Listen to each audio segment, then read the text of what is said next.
So as you already know, we had planned to analyze the text of your homeworks today.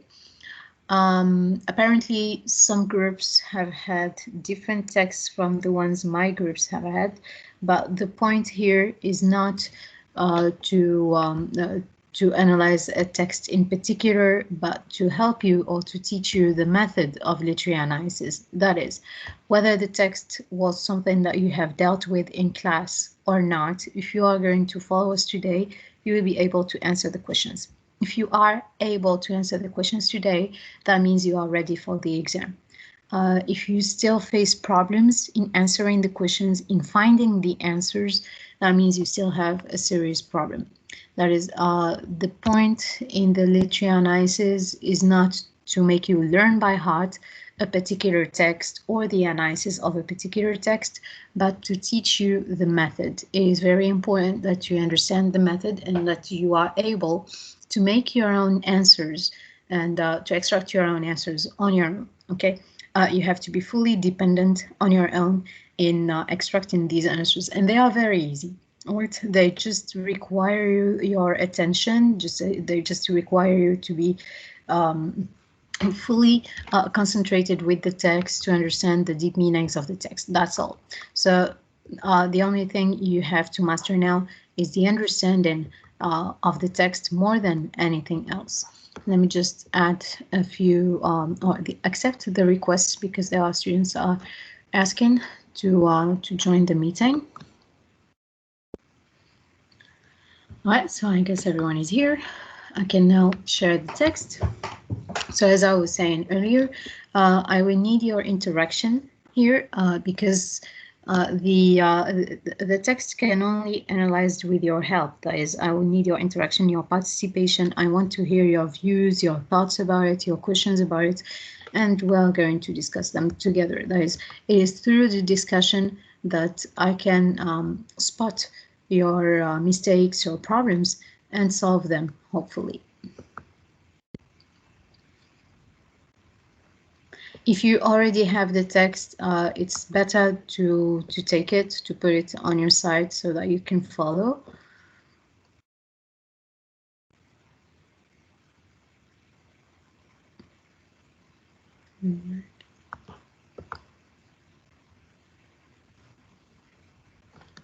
Okay, do you see the document? I have just shared a document with you. Yes. Yes. All right, perfect. So the first text we're going to speak about is that of Irving and Winkle. And then we'll move to the second text by Edgar Allan Poe's, or rather the second text extracted from Edgar Allan Poe's The Fall of the House of Usher.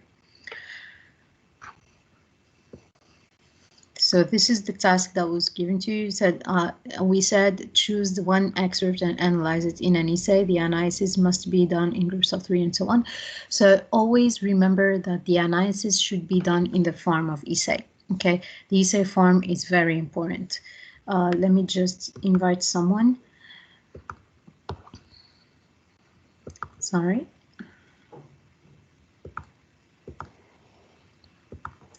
I cannot, I keep insisting on the essay analysis or on the form of the essay because we keep saying that in the exam all the time, but we students keep missing the point and students keep making the same mistake again. They do not remember that they have to write in the form of an essay. Okay, so I have just invited the person I was supposed to invite. I see that Sid Ahmed is already here. Good, I was about to invite you, Sid Ahmed, but I'm glad that you are here. So, first paragraph, he says, certain it is that he was a great favorite among all the good wives of the village, who, as usual with the amiable sex, took his part in all family squabbles, never failed, whenever they talked those matters over in their evening gossipings, to lay all the blame on Dame Van Winkle. The children of the village, too, would shout with joy whenever he approached. He assisted at their sports, made their playthings, taught them to fly kites and shoot marbles, and told them long stories about ghosts, witches, and Indians. Whenever he went dodging, see, I have skipped here because this is a part that I have added. We're going to speak about this later. So I'm reading here. Whenever he went dodging about the village, he was surrounded by a troop of them hanging on his skirts, clambering on his back, and playing 1,000 tricks on him with impunity, and not a dog would bark at him throughout the neighborhood. Now, before I move on, can anyone here identify the text? Can you?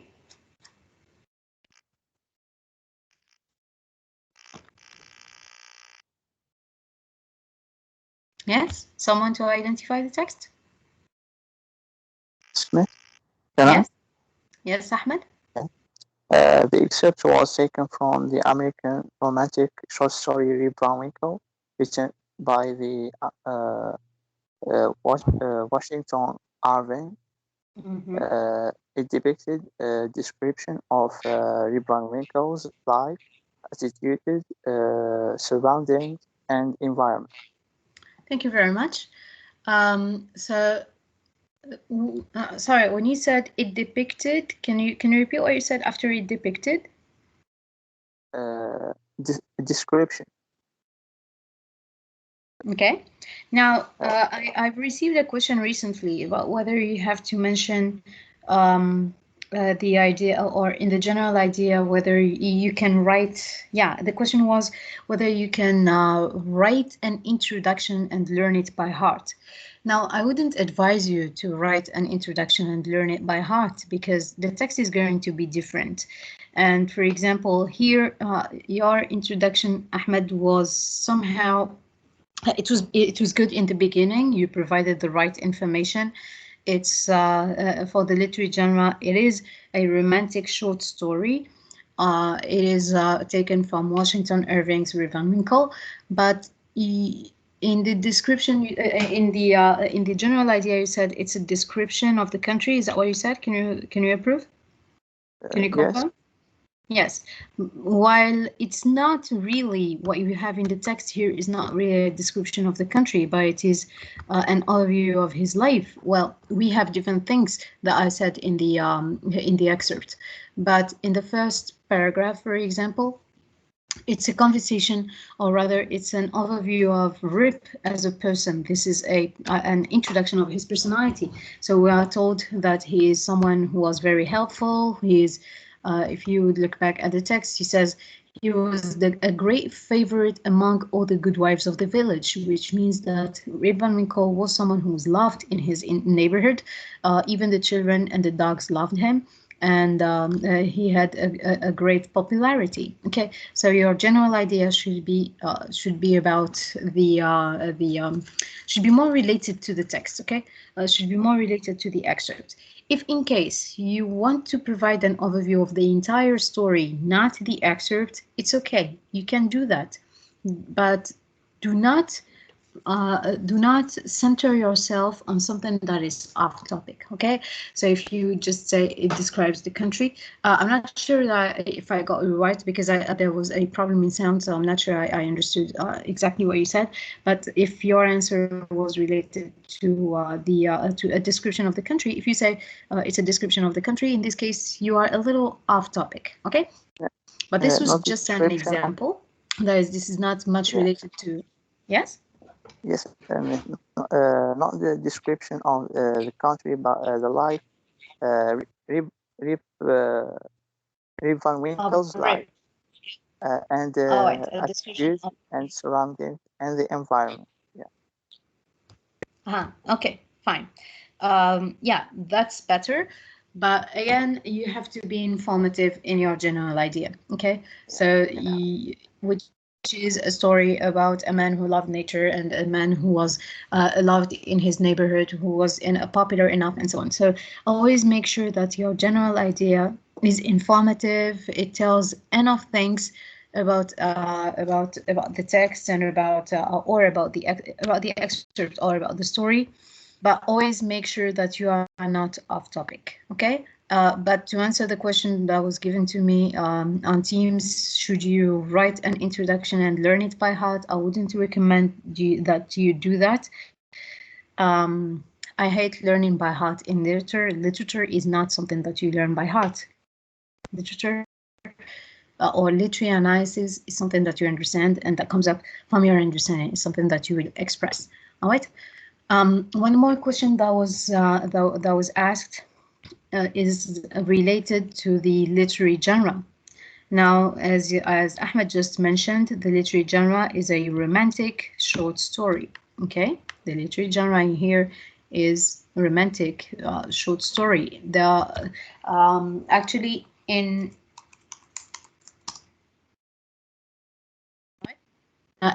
this semester we did not deal with any novels. In the syllabus, or basically in the syllabus, you had a report of exploration, a diary, a pamphlet, and 2 short stories.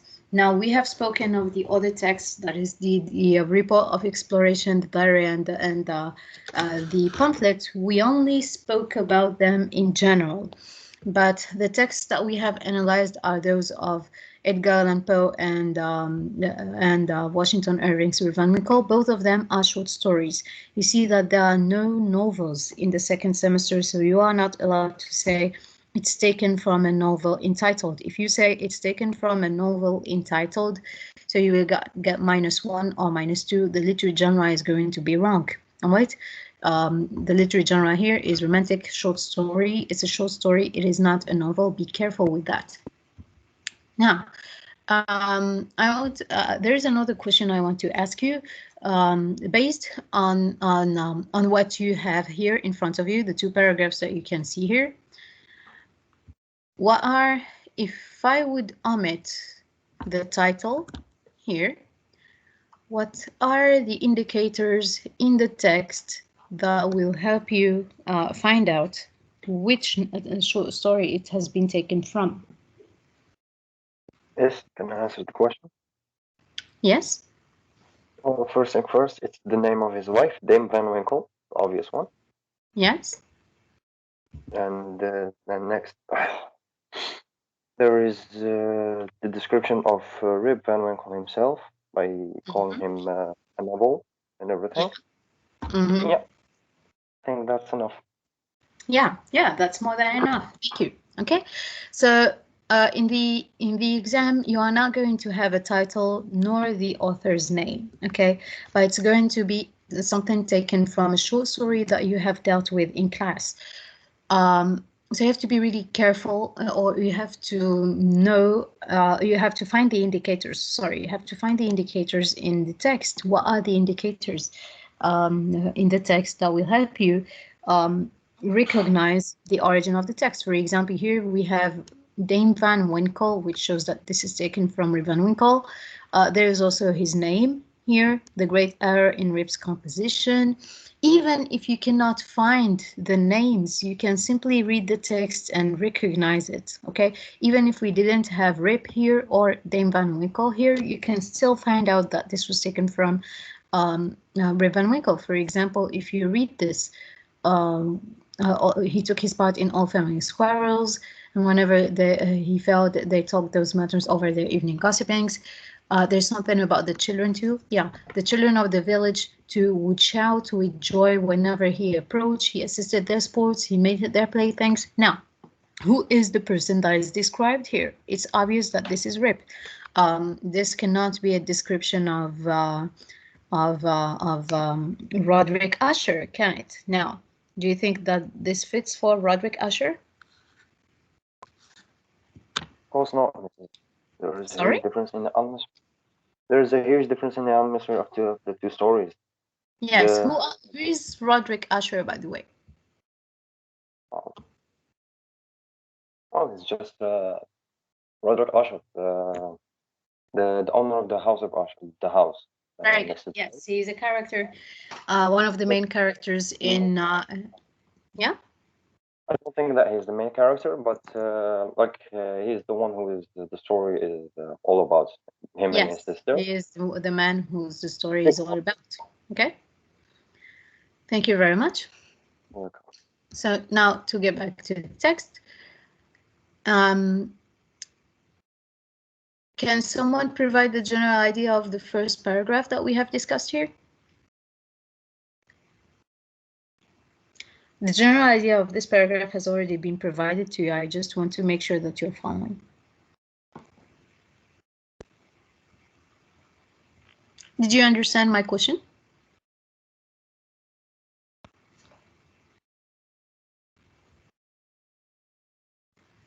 Hello?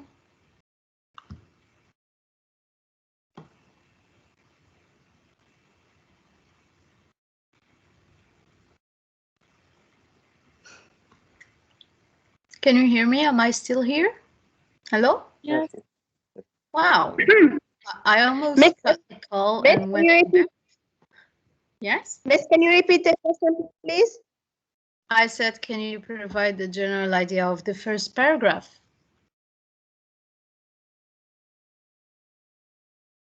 Do you see the text? Yeah. No, I can't see it. Okay, who else doesn't Yes, see I the can. text?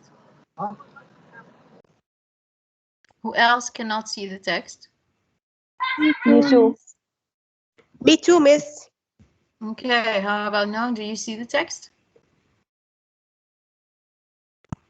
No. Yeah. No. No. No, Miss. All right. Miss, the view is unclear. Sorry?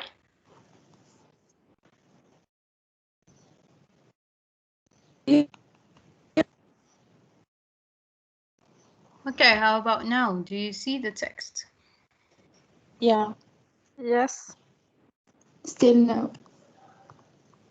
I don't know why. All right, for those of you who do not see the text, please take the homework that I gave you and follow.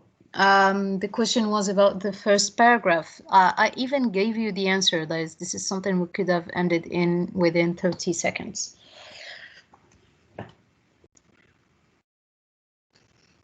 The paragraph that is selected here, do you see it? Have you read it before? Have you heard of anything like this before?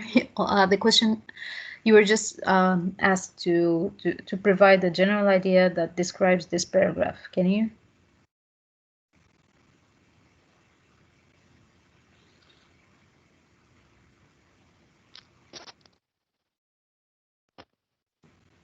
Mrs. Hello? Mrs. Yes?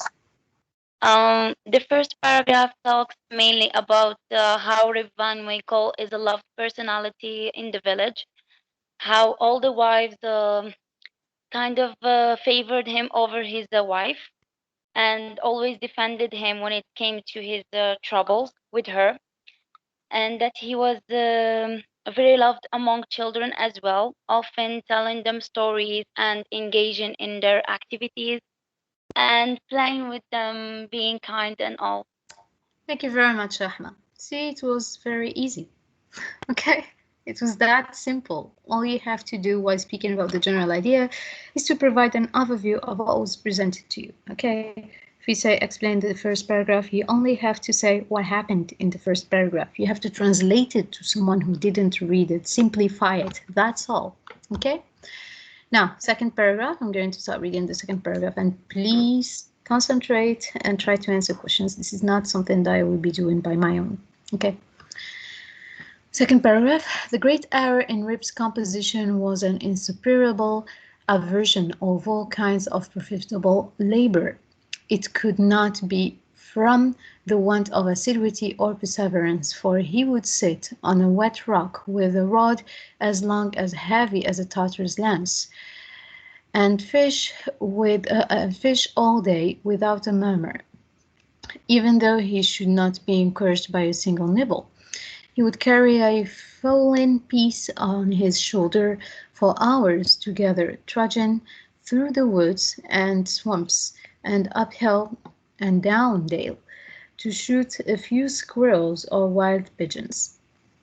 He would never refuse to assist a neighbor, even in the roughest toil and was foremost a man at all country frolics for husking Indian corn or building stone fences. The women of the village too used to employ him to run their errands and to do such little odd jobs as their less obliging husbands would not do for them. In a word, Rip was ready to attend to anybody's business but his own, but as to doing family duty and keeping his farm in order, he found it impossible. Now, again, I want you to think about this quickly and provide an overview. I'm sure you can do it.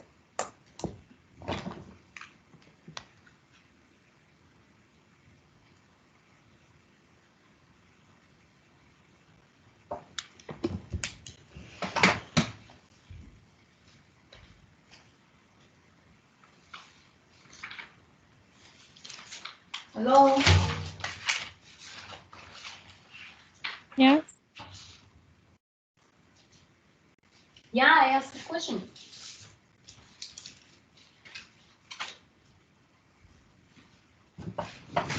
What a great audience do I have here. Do you know that this video is going to be uploaded on YouTube? For anyone watching this video now, they would think that I'm alone here. Mrs. Should we provide a general idea again? Yes, same question. Yeah, okay. So the general idea of this text is of this paragraph is all about Rip's motto of life. That's he doesn't work for profitable labor. That is like his motto, something like that. And the next thing is that he found himself able to help his neighbors in anything they needed help in or to run their errands, except he couldn't find himself able to support his family. So the text is all about Rip's indolence and lack of sense of responsibility towards his family, and amicable behavior towards his neighbor. Yeah, his friendly behavior. Thank you very much, Ahmed. Yeah, this is in short the main idea. You have summarized it all. So yes, the entire text is about actually the personality of Rip Van Winkle. What we have in the two paragraphs here is a description or a presentation of the personality of Rip, what kind of person he is, what kind of things he usually does for the people, how the way he is received by the others. We are told that everyone loves him and that he is useful for the others. He does what the other people don't want to do in their homes, but he is never able to do anything for his own house. He says here, Rip was ready to attend anybody's business but his own. That is, he was able to do anything for the others, but never doing anything for his own self. But as to doing family duty and keeping his farm in order, he found it impossible. That is, although he was doing things for the others, he never did anything for himself. It was impossible for him to do things for his own farm. All right. So, in fact, I'm going to read the next paragraph. By the way, you seem not to have this excerpt. So now that I am reading, take note of the figures of speech because we will be going over them later. So whenever you see a figure of speech, take note of it and we are going to speak about it, okay? In fact, he declared it was of no use to work on his farm. It was the most pestilent little piece of ground in the whole country. Everything about it went wrong and would go wrong in spite of him. His fences were continually falling to pieces. His cow would either go astray or get among the carriage. Weeds were sure, or get among the cabbages. Weeds were sure to grow quicker in his field than anywhere else. That is, it was someone who did not care about his farm. He never entertained or never took interest in his farm, and weed. Now, what is meant by weed is wild plants. Okay, so it was very easy and very fast to grow in his for weeds to grow in his land than in the other lands where people were actually caring about their farms. The rain always made a point of setting in just as he had some out of door work to do, so that though his patrimonial estate had dwindled away under his management, acre by acre, until there was little more left than a mere patch of Indian corn and potatoes, yet it was the worst conditioned farm in the neighborhood. Now, can you explain this statement? Could anyone explain the statement here? This blue selected or highlighted statement, can you explain it?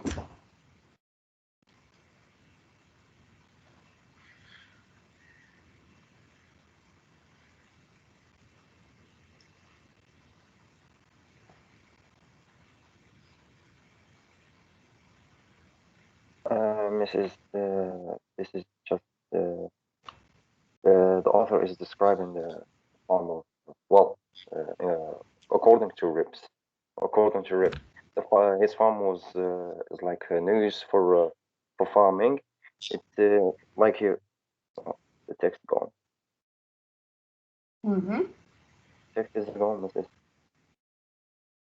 Thank you. Well, it says the rain. Yeah. The rain found its. Wait a minute. Wait. The rain always made the point of settling in just as he had some outdoor work to do.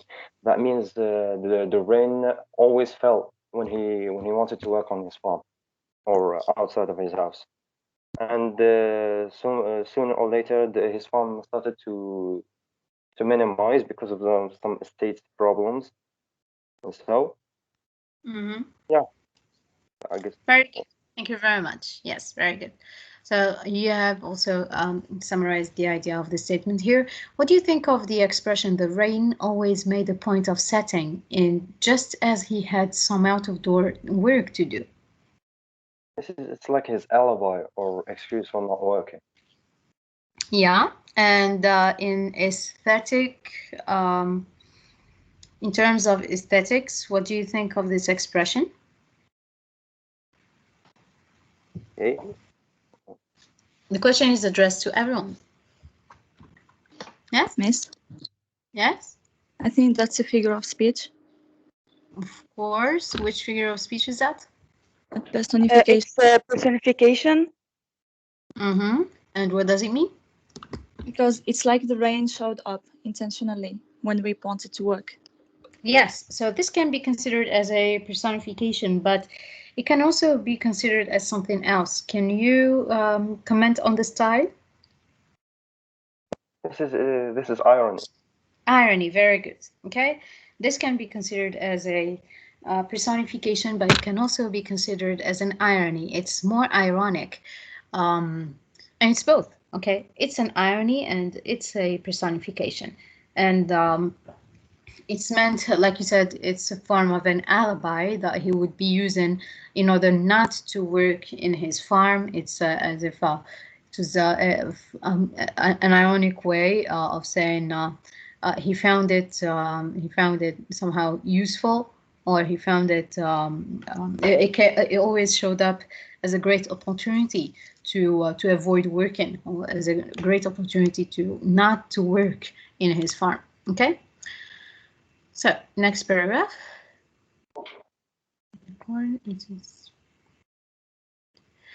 Oh, no, within the same paragraph, I also want you to look at this. In fact, he declared it was of no use to work in his farm. It was the most pestilent little piece of ground in the whole country. What do you think, in terms of aesthetics too, what do you think of this statement? Hyperbole, I guess. Yes, very good. That's a hyperbole. Can you explain it? Because he's exaggerating in describing the land. Yeah, so this is an exaggeration. He says it's the most pestilent. It was not the most passionate, as he says, in the entire country.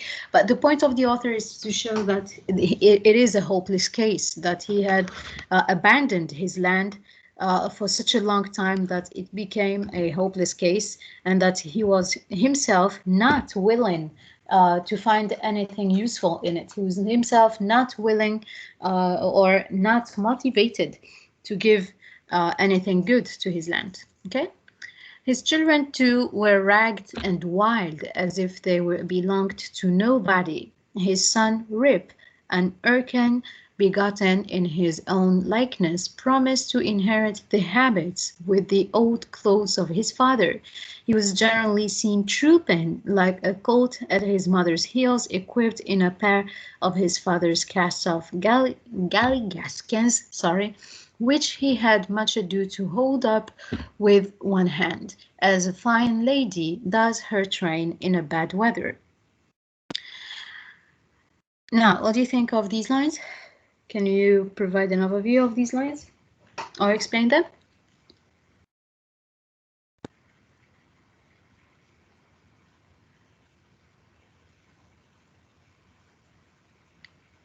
Hello?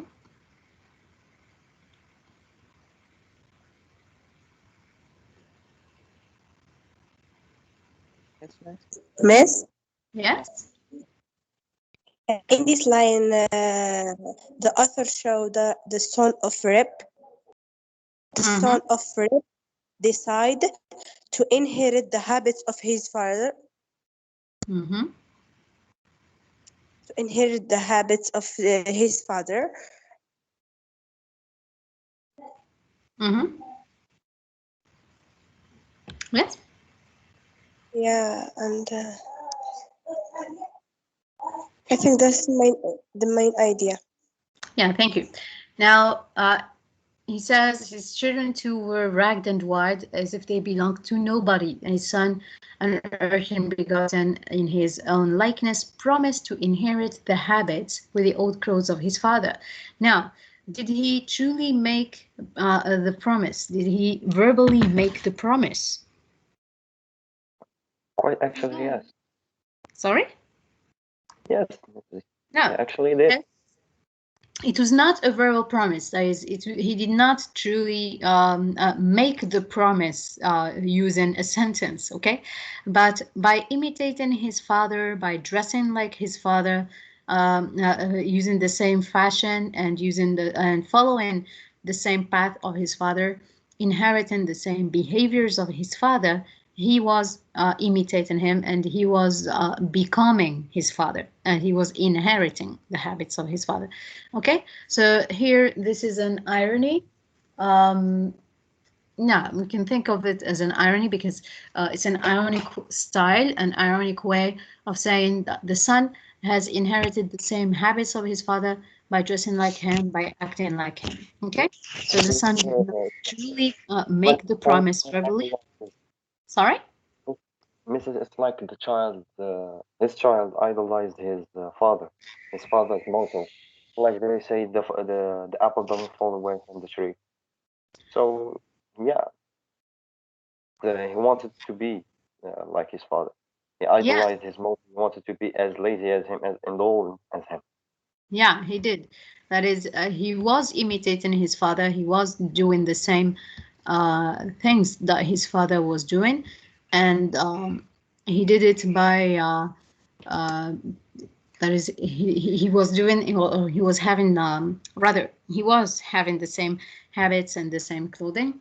The sentence or the expression promise here is meant for the irony. Okay, it is meant by the author for the irony. He did not make a direct promise, but it came in an indirect way in his behavior rather than words he had used. Now, to go to the next paragraph. Yes. It's gonna ask you. Yeah. Of course. Yeah. Miss, we can say that the style of irony dominated this expert. Excerpt. Yes. Excerpt. Yes, you can say that there's a lot of irony in the excerpt, not only in the excerpt, but in the entire story. That is the way Rip is presented, his motivations, his motivations, and the way he approached his family, his land, and so on. It was full of irony. Actually, it's the text is full of comedy. Okay, it includes a lot of comedy and humor, and this is why irony is an essential part in this text. Okay, that is apart from the romantic aspects in the text that we will be speaking about later.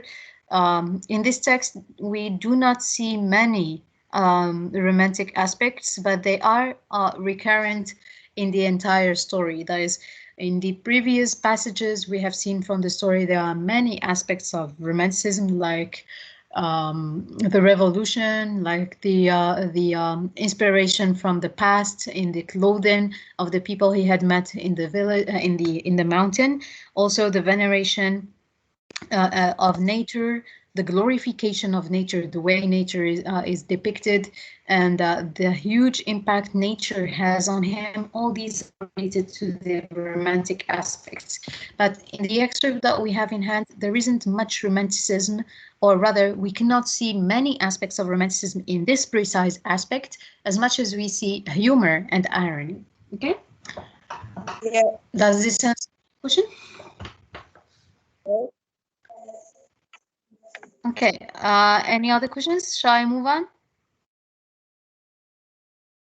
All right, let's move on. Next paragraph. Rip Van Winkle, however, was one of those happy mortals of foolish, well-oiled dispositions who take the world easy, eat white bread or brown, whichever can be got with least thought or trouble, and would rather starve on a penny than work for a pound. If left to himself, he would have whistled life away in perfect contentment, but his wife kept continually dinning in his ears about his idleness, his carelessness, and the ruin he was bringing on his family. Morning, noon, and night, her tongue was incessantly going, and everything he said or did was sure to produce a torrent of household eloquence. Rip had but one way of replying to all lectures of the kind, and that by frequent use had gone into a habit. He shrugged his shoulders, shook his head, cast up his eyes, but said nothing. This, however, always provoked a fresh volley from his wife, so that he was fain to draw off his forces and take to the outside of the house, the only side which in truth belongs to a henpecked husband. Now, can you explain these two paragraphs quickly?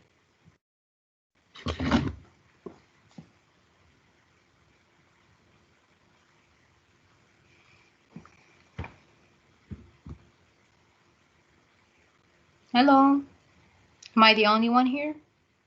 Miss, Yes. Rip didn't take life seriously, like he didn't have a family to feed, and his wife was always blaming him because of that. Mm-hmm. Yes. What else? Do we have a conflict here?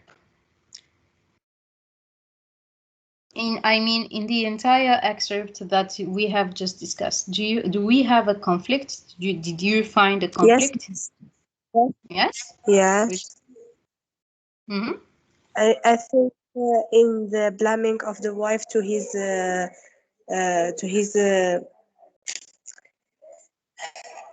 To him. about his careless, about his idleness. So there is the conflict between the wife and his and Rip Van Winkle. Okay, and what does the conflict do to him? How do you feel the conflict on him? He don't take it in serious way. He doesn't take it seriously. Yeah, He felt he oppressed. doesn't. Okay. Ahmed, you were saying something? Yeah, it's like there is a relationship between the first paragraph and the second paragraph. For example, the first paragraph is the cause, and the second paragraph is the consequence. For example, like I said, Rip Van Dam Winkle was a nagging wife, and she had a wicked tongue. She always kept talking about her husband, nagging on him because of his idleness and his laziness, because he couldn't support his family or find time to work or provide for his family. So that's it. The first Yes, thank you. paragraph is the cause, and the second is the consequence. Thank you very much. Okay. Yeah. Now that we have finished the excerpt, can you say, or can you provide, um, can you describe the character of Rip? Well, he's lazy, indolent, irresponsible. That's all. He was a lazy, Lazy, Yes. lazy, irresponsible man with lazy different, and irresponsible. Okay, but friendly. and friendly. Thank you. Yes, someone else. Mess. Yes. Yes. Let's start with Camila. Rip Van Winkle had a good humor. He is described as an obedient husband, gentle, helpful neighbor. Everyone loved him. He was also good-natured, but also a lazy and careless man because he didn't want to work in his firm of or give special time to help his wife. Okay. Yes, someone else. Miss. Yes. Rip Van Winkle is the kind, gentle, and generous man. He is the ironist who's eager and well to help his neighbors, but he also hates to work, especially on his farm. He's well liked by the others in the old village, but he is sufferable with his wife because he does not support his family by farming. Yeah, that's also true. Okay, so if you would look at this paragraph or at the final paragraph, we could feel like he feels somehow prosecuted by his wife. That is, even though he was not effective, even though he was not useful to his household, he was still considered as lazy and by his wife. So he always felt like he was prosecuted by her. It says here, noon, and night, her tongue was incessantly going, and in everything he said or did was sure to produce a torrent of household eloquence. That is why whatever he did or said was always making her even angrier and always made her speak more. Rip had but one way of replying to all lectures of the kind, and that by frequent use had grown into a habit. He shrugged his shoulders, shook his head, cast up his eyes, but said nothing. That is, and this shows that he felt prosecuted by his wife. He felt like he was ill-treated by his wife, which is why it says henpecked husband. That is, he couldn't defend himself. He never even tried to defend himself. All he did is that he shook his head and looked away and then said nothing. He kept silent. This, however, always provoked a fresh volley from his wife. That is, whenever he did this, his wife got even angrier, and so he was fain to draw off his forces and take to the outside of the house. That is, everything he could do to face his wife's anger was to walk outside of the house and not stay there anymore. That is, he couldn't stay there anymore and listen to her anymore. Okay. So if we were to talk about the characterization in the text, how many characters do we have and who are they?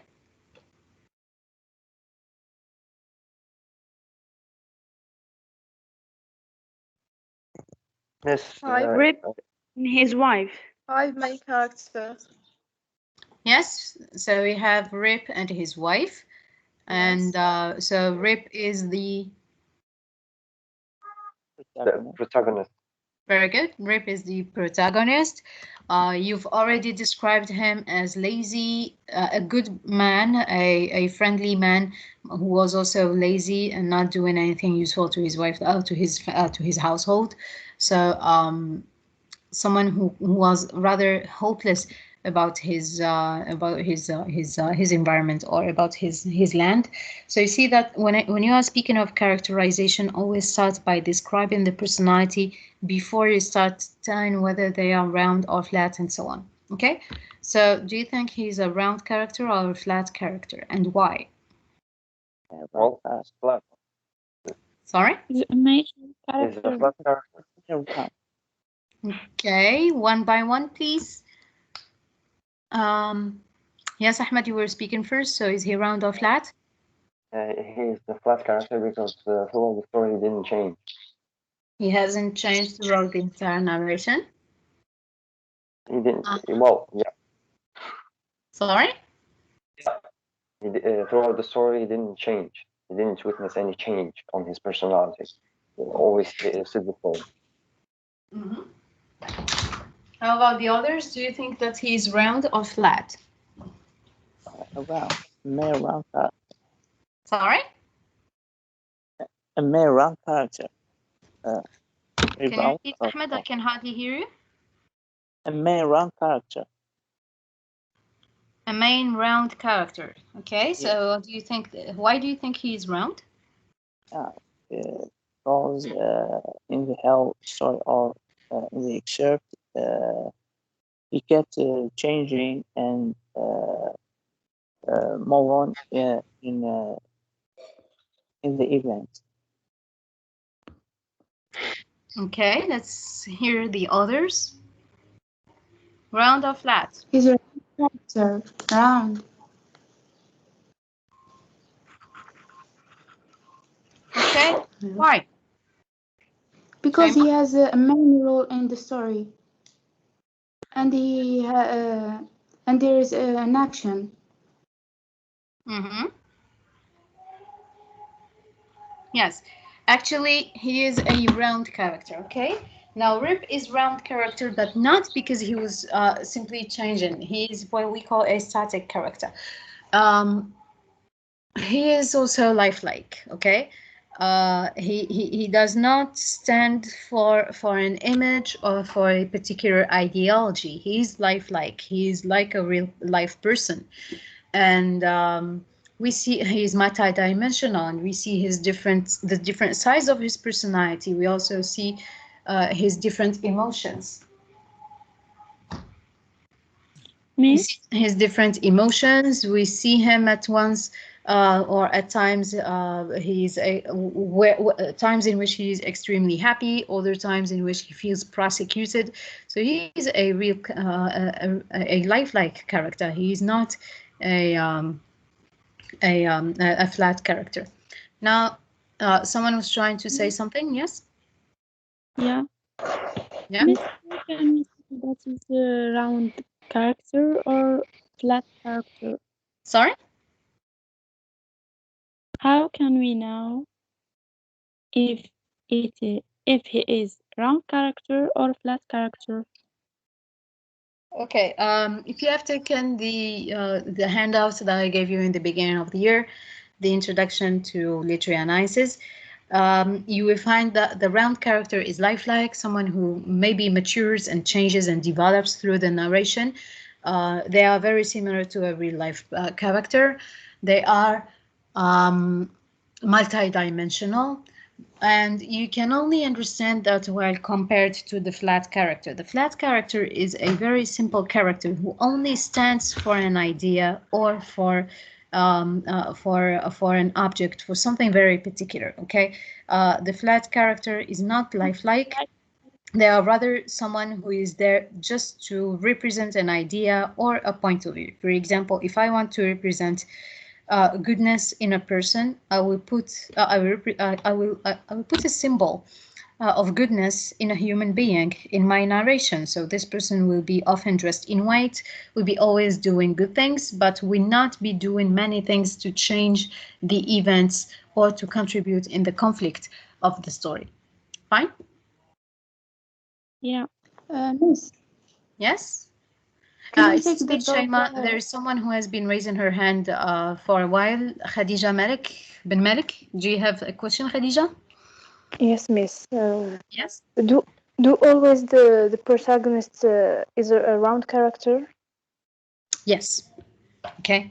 The protagonist has to be a round character, otherwise a flat character cannot be a protagonist. Okay, the flat character does not have much action in the narration to become a protagonist. Okay, while the protagonist is that important, so the protagonist must be round. Yes, Shaima? Miss, can you take the dog as a round character in the story? I wouldn't do that. He's flat. I mean, yeah, is the dog a lifelike personality? No, he's flat. See? So I wouldn't. Someone asked me last time if the dog is a character, whether the dog can be considered as a character. It's an Yes. idea. Yes. Yeah, Ahmed? I think. Just an idea to present an idea like Yeah, we can say that the dog can be an idea of a friend.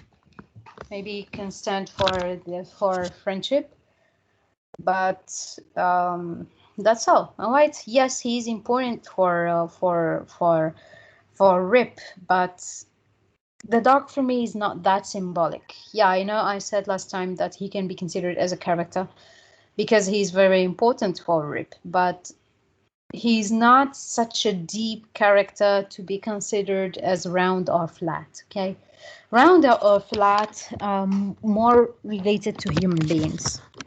Is it fine? Yes, thank you. Okay.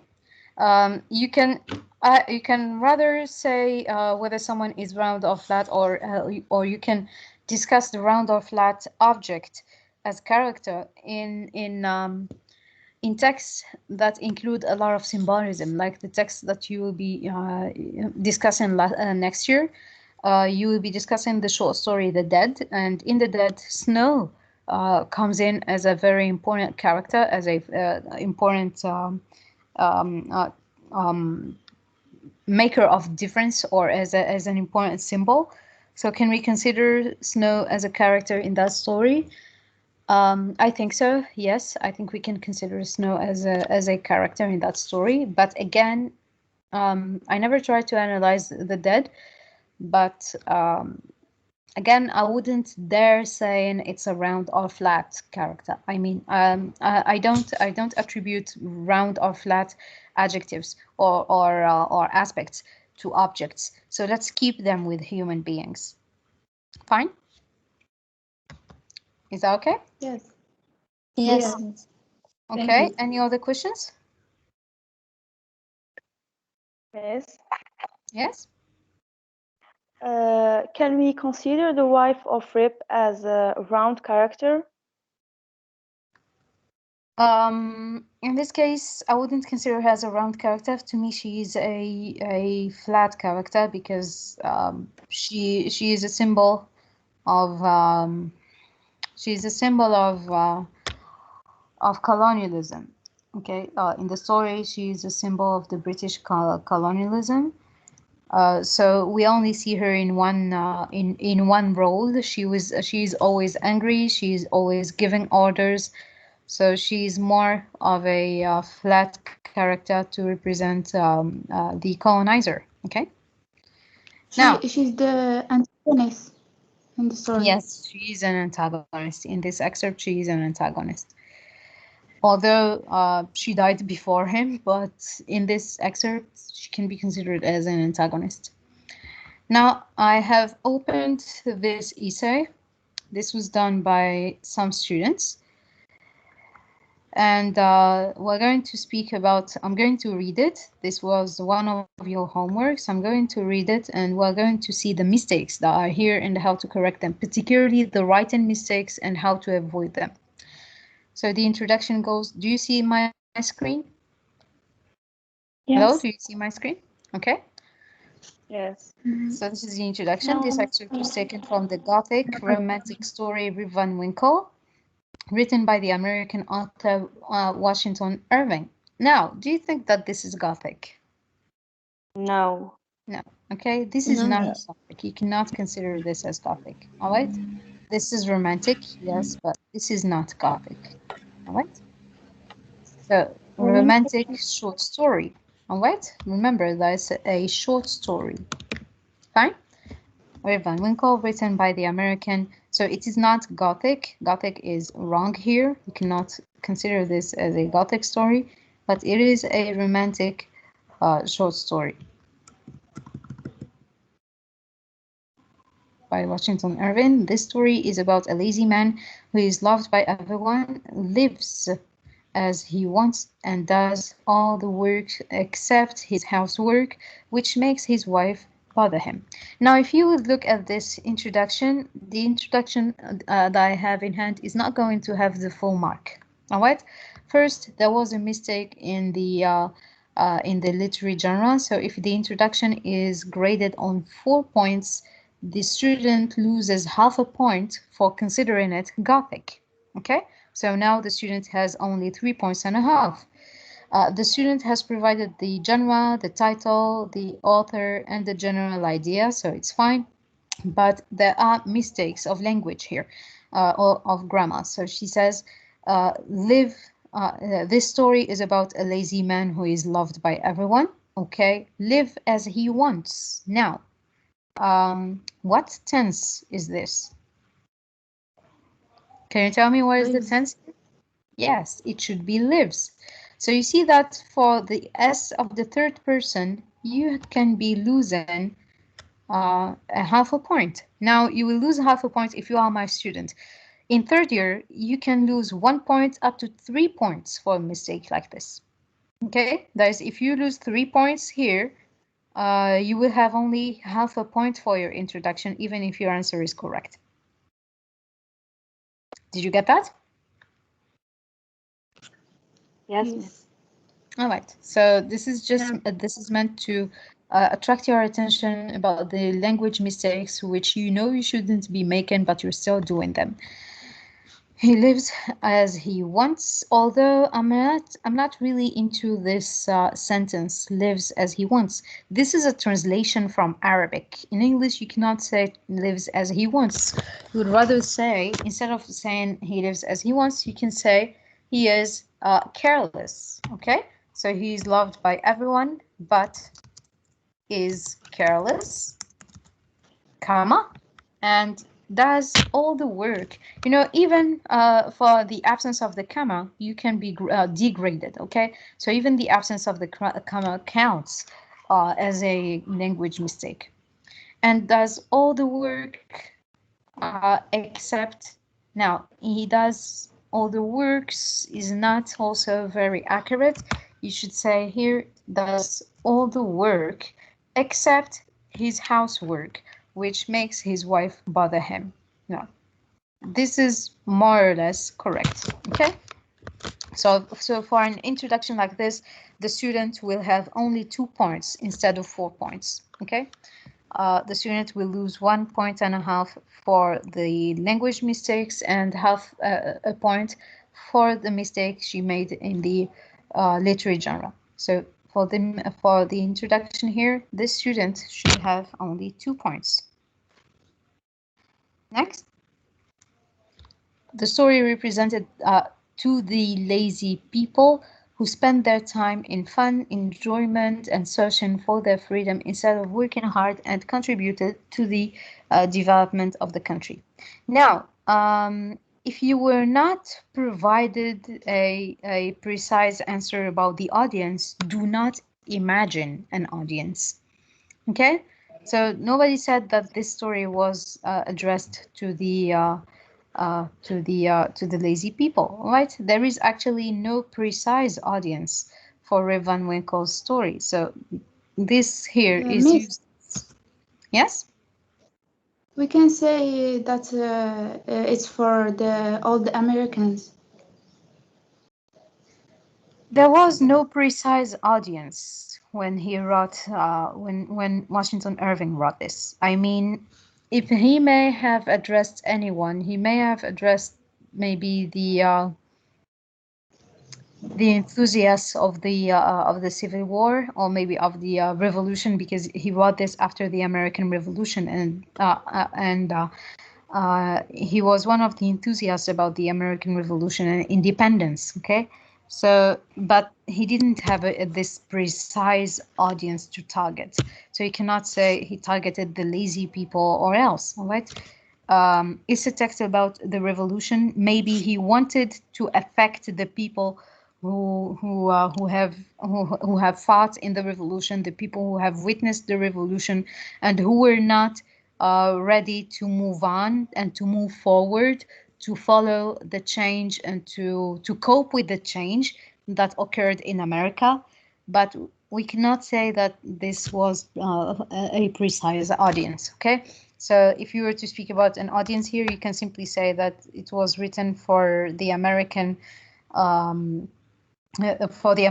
who did not cope with the change, for the Americans who were unable to live in the new independent America because they were used to the colony, or they were used to the colonial America. But I wouldn't take the risk. For me, he has no precise audience. Okay. His themes were very clear. He was motivated about the independence, but he wanted to write about the people who could not cope with the change, about the people who found the change and the transition difficult. Okay, but that's all. All right. No need to mention the lazy people because he did not address the lazy people. Next paragraph. There are many themes in the story. This is an excerpt, okay? You cannot say the story. What you have here is an excerpt. Be very precise about excerpt and story.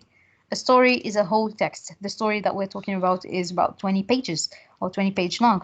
But here we have only discussed an excerpt. So you have to be really careful about the choice of your words. This is not a story, this is an excerpt. There are many themes in the excerpt, as freedom when Rip Van Winkle tried to live and idle life that he wants. Now, what do you think of this sentence? Here? Anyone? What do you think of this sentence?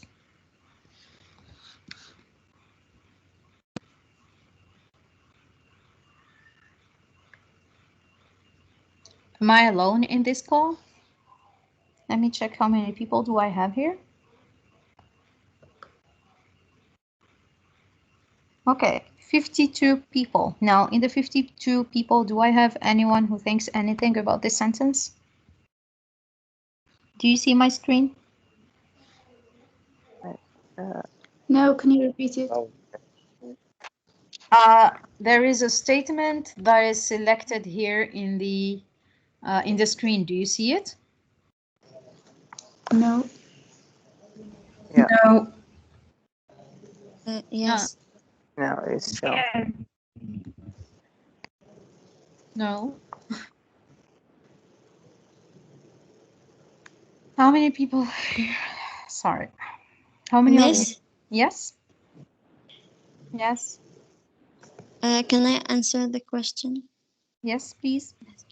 I think that the theme of freedom is when he was running away from his wife, not because he was living life the way he wants to live it. Okay, thank you, Aya. Someone else? Yeah. Yes, Ahmed. Yeah. This sentence is grammatically has some problem. Sorry? This sentence has a grammatical problem.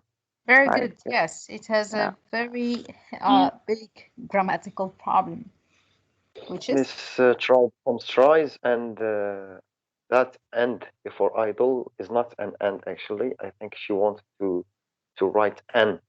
Yes, very good. Okay, so when Rip Van Winkle tries, all right, see that you keep making basic mistakes with which you would be losing a lot of grades, okay, a lot of points. These are the mistakes for which the students get bad grades, all right, more than the content, more than the problems of content. So as freedom when Rip Van Winkle tries to live, okay, comma, look, comma. If you are listing many things, use commas. Commas are very important. People have written books about punctuation, okay? Punctuation is very important, and you will lose grades for the punctuation too, all right? So if you are listing many things, put a comma, all right? He tries to live, and oh, so sorry, this was not meant to be and, this was meant to be n. So there should be no comma here. So Rip Van Winkle tries to live an idle life that he wants. The idle life that he wants, okay? If you say an idle life, it means he doesn't have a precise life. But if you say that he wants, it means that he has a precise life that he wants. So it's the idle life that he wants and not an idle life. You have to learn the difference between the definite articles and indefinite articles. All these are counted while we are correcting your papers. Yes? Someone was trying to speak? Yes, someone was trying to say something?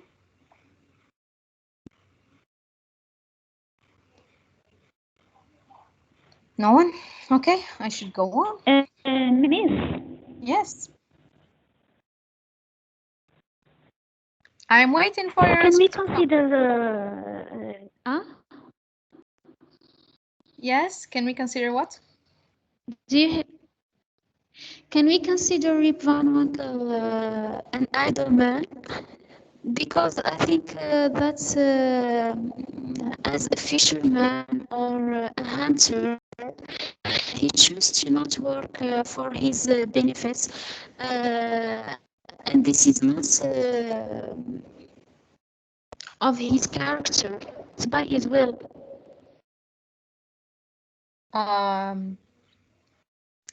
You say we cannot consider him idle. Sorry? He didn't want to go to work in his farm, so it is his choice, not.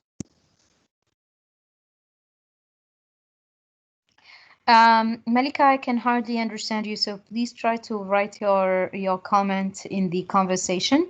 I am going to read it and answer you about it, okay? I can hardly understand you, so because we can hardly hear you. So please write your comment in the comment section, and I will write you back. Or rather, I will answer you. Any other questions? Anyone else? Okay, let's go back to the essay. Close to his neighbors by spending time with them, good manners that represent Rip, the kind person who found his happiness in helping others, and the marriage that reflects the problem between unemployment. Rip and his domineering wife represent an unhappy and warm house, as it should be due to the early marriage, as Rip's reckless mind is still not ready to take on responsibility. Finally, there is a full stop. See that this paragraph is messy, okay? First, sorry? It's a run-on sentence. It didn't have much full stop. Yes, very good. Okay, this is a very long sentence, and you cannot write a paragraph this long without using full stops. The full stop doesn't just organize the sentence, it organizes the ideas. It also organizes the ideas in the mind of the reader. Okay, so if you would say here, see, there are many themes in the excerpt as freedom when Rip Van Winkle tries to live the idle life that he wants, close to his neighbors by spending time with them, Now, this clause seems to be lost. This seems to me like something that just came in the paragraph and doesn't know where it belongs. Okay, close to his neighbors by spending time with them. I mean, where's the subject? Where is the beginning of the sentence? Where is how? In what way is this sentence connected to the previous one? Make your sentences clear and give them clear meaning. Use correct and clear grammar. All sentences must begin with a subject, verb, and object. And once you are done, put a full stop. Okay. Good manners that represent Rip, the kind person who found his happiness. Now you have moved on to a totally different idea. So put a full stop. Okay. Put a full stop and then go on. Another theme. Okay. Another theme is, and you can go on. All right. So another theme is the good manners. Although good manners is not a theme in the text, but anyway, another theme is the good manners that represent Rip, comma, okay, that represent Rip. Now you are adding an additional information about Rip, which is not related to the sentence that you're presenting. So put a comma, okay? Rip, the kind person, another comma, because this is here just an additional comment. Okay, this is just an additional comment, so put it between two commas. So another theme is the good manners that represent Rip, comma, the kind person, comma, who found his happiness in helping others, and the marriage that reflects the problem between unemployment, Rip. Okay, here you have just started another sentence, so put a full stop here, okay? And no need to repeat and so often, all right? You can use and only once in a sentence. So omit the term and here and start a new sentence, okay? So a second or a third theme, since you are speaking of themes, a third theme is that of marriage. Is that of marriage, which reflects. It's not that reflects, but which reflects. Okay. Which reflects the problem between unemployment of Rip, the unemployment of Rip, okay, and his domineering wife. It's dominating wife, okay? It's not domineering, but his dominating wife.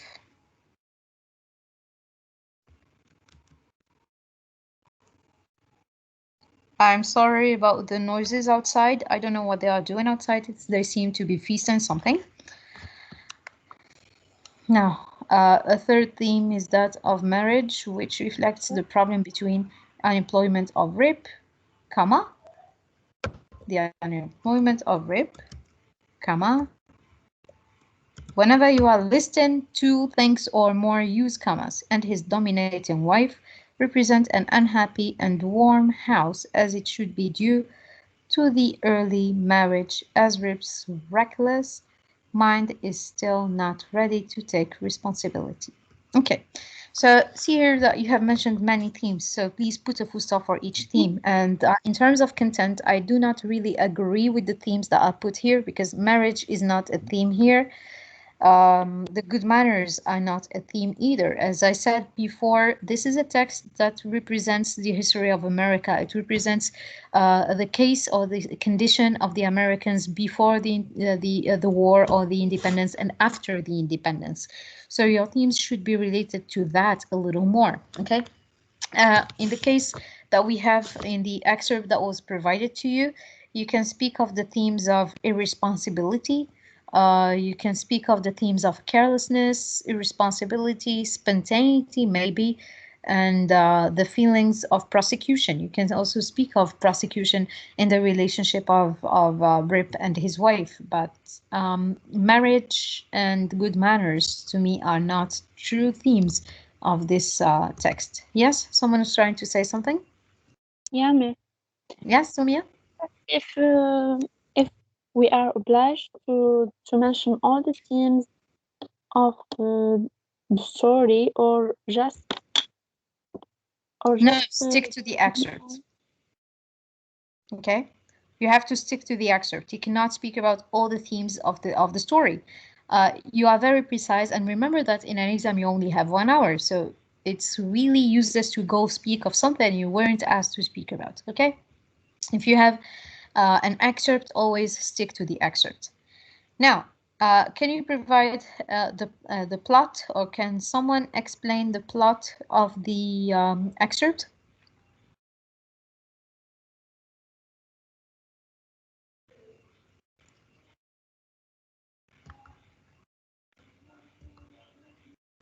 Yes? Anyone? Here's the text.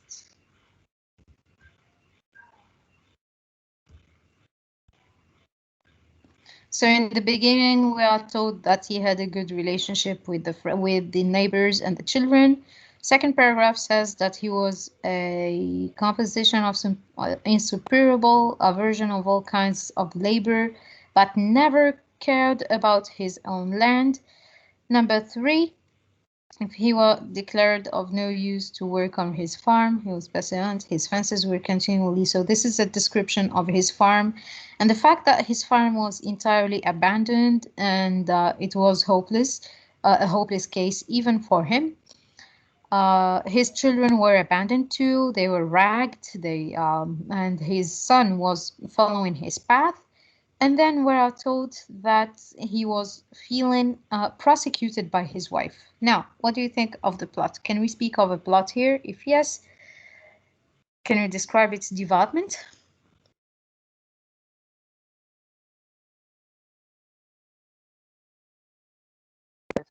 Can I try? Yes, Ahmed. Yeah. The plot had started with the unwitting character of Red, who did not serve his family, but he was working at the neighbor's farm. But his farm was collapsed and destroyed due to his careless and laziness. Also, this affected his children and family, the situation family. As a reflection, his wife all the day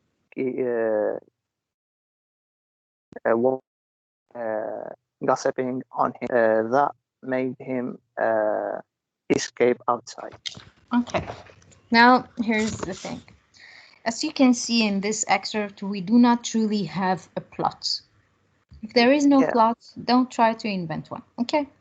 So the reason why I asked you about the plot and I asked you to speak of the plot was just to see your understanding of the plot and whether you are going to be able to say that there is no plot here, okay? Yeah. It's okay to say there is no plot, all right? Yes. Well, I'm not going to ask you to speak of it. Yes? Yes, yeah. Actually, I noticed that, but you tried to answer. Thank you very much, Ahmed. Thank you. Actually, I am very thankful to you, to Ahmed Dalal, and to the few others that are speaking. There is Aya, Siham, and Malika, Sumaya too, Shaima, because you are the only ones that are participating. And okay. Because you are the only ones that are participating, but I wish the others would also take part into this, because this will help me find out whether you are following, whether you understand, and it would be nice to hear your views about the text. It would even make things easier and quicker to finish. Now, there is no precise plot in this excerpt. We can only speak of the plot. Please wait. We can only speak of the plot at the end because there is a conflict. The conflict is only shown at the end of the excerpt, in which we are told that Dame Van Winkle represents the conflict for Rip. She represents the complication for Rip. She is actually the only person that is responsible on his conflict, on his complications and feelings of insecurity within the text. So if we are to speak of a plot, there is no full plot in here, but there is a conflict. There is a short conflict by the end of the excerpt, in which we are told that his wife, Dame Van Winkle, represented a constant obstacle and source of insecurity, of the feeling of insecurity for him. Yes, someone is trying to say something? Yes, me. Yes, Shrima? So, like in the exam, can we have, we told, can you told us to write, to tell us about the plot and the... No, if there is no plot, we will not ask you to provide a plot. Thank you. Okay, but that was a tricky question just to see whether you can spot that. Okay, but no, in the exam we will not ask you to speak of a plot if there is no plot. But if there is a plot and there is a question about the plot, that means that there is a plot and you have to speak about it. Okay? Miss? Yes. Yes. It's okay to mention only one theme in the passage. Well, if the question says explain the theme, so yes, you are going to speak of one theme. If it says explain the themes, then you will have to speak of more than one theme. Okay? Okay. All right. Any other questions? Yeah, Mrs. I have a question about the exam. You said that the subject of the exam will be different. Like how different? How different from the other? The excerpt, I said the excerpt is going to be different. Okay? That is, for example, whether the excerpt is going to be taken from Rip Van Winkle or from The Fall of the House of Usher, it's not going to be an excerpt that you have discussed in class. It's the same story. It's going to be either from The Fall of the House of Usher or from Rip Van Winkle, but the excerpt, the passage, is going to be something that we did not analyze together, be it in class or online, okay? This is why I keep insisting that you have to understand the method. You have to master the method. It's not about the content of the analysis, but it's about the method. Okay? Yeah, thank you. You're welcome. All right, let's finish this quickly because we're almost, the time of this session is almost done. So the next thing we will have to speak about, let's go back to the essay that I had opened. All right, so we have already spoken of the characterization, and we already said that there is no plot. Although we said there is no plot, I see that in the essay present here, we have the students have chosen to speak of a plot. So they say in the plot in this excerpt begins when the author starts to describe Rip, the kind, the good-natured man, but he is meek and tries to avoid conflict to all costs of his wife, annoys him constantly for his laziness. He is always... So same remark here. You have a serious problem of punctuation, and you must deal with this problem of punctuation before your exams, because your teachers in all the modules are going to degrade you for this problem. Okay, punctuation is very important. A sentence must be very simple. It begins with a subject and with an object, and speak of only one thing in a sentence. Okay, once you have finished an idea, put a full stop. Okay, the full stop ends an idea and marks the beginning of a new idea. What I'm reading here is a composition of many ideas without separation. So the full stop is what separates an idea from another. It gives organization to your essay. It gives a beautiful structure to your essay. It makes it easier for the reader to understand your essay. So please, for God's sake, for our sake, pity the teachers and use more full stops, okay? Because when you are not using full stops, you are torturing the teachers. I know you want to torture some teachers, but please don't do that to me, okay? Now, so this is the end of one idea. So there should be a full stop here. He's always has no E, okay? So he's always willing to help the neighbors, but he's against profitable labor, especially working in his own farm to earn money for his family. Full stop. His children are ragged and his wife perpetually imaged by his indolence. Okay, full stop. See, so you could have put 3 or 4 full stops in these 4 lines. So they are very important. The rest of the paragraph is somehow off topic because you are speaking of things that are not in the excerpt. When you are asked to analyze an excerpt, please stick to the excerpt and do not speak of something that is outside of the excerpt. Okay, you have to stick to the excerpt. So what we have here are things that are not said in the excerpt. The excerpt doesn't mention the dog. The excerpt doesn't mention the mountains. The excerpt doesn't mention the fact that he slept for 20 years and that he went back to his village, although you have explained the plot of the entire story, but that was not the question. The question, or in your analysis, you were asked to stick to the excerpt. So please, whenever you are analyzing, if you are asked to analyze the entire book, it's okay to speak of the plot of the entire book. If you are asked to analyze the entire short story, it's okay to analyze, to speak of the plot of the entire short story. But in this case, you were asked to stick to the excerpt. So please do not speak of anything else. Here you are off topic. All right, so let's move to the register. I made it on purpose to use to highlight a few sentences in yellow. Can you comment on these sentences? For example, hanging on his skirts, with a rod as long as heavy as a Tartar's lance, and were ragged. His children were ragged and wild. They're informal.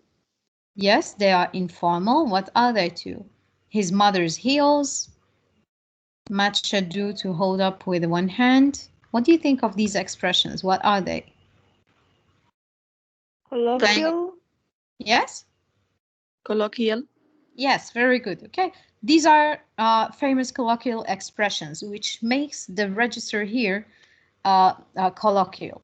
Okay, so the register of this text is both informal and colloquial. All right, it's colloquial because there are many colloquial expressions. That is, it's not just simple informal language, but it includes a lot of colloquial expressions. Okay, so it's colloquial and informal. Now I want you to have a look at this sentence here. He told them long stories about ghosts, witches, and Indians. I want you to comment on this without reading what I wrote here. Can you comment on this? He told the children stories about ghosts, witches, and Indians. Someone to comment on this?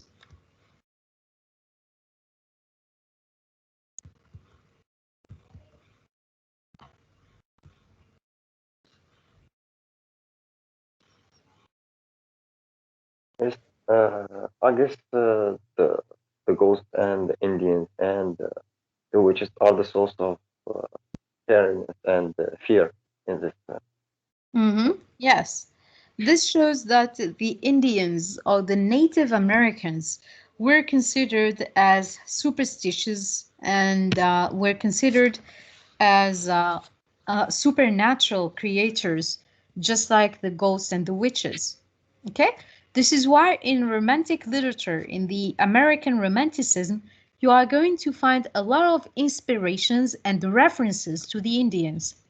The Indians in American Romanticism are always or often related to everything that is supernatural, everything that is awkward, exotic, and so on. Okay, so the fact that he referred to the ghosts, witches, and Indians here, this is part of the romantic aspect of the text. Okay, this is part of Romanticism.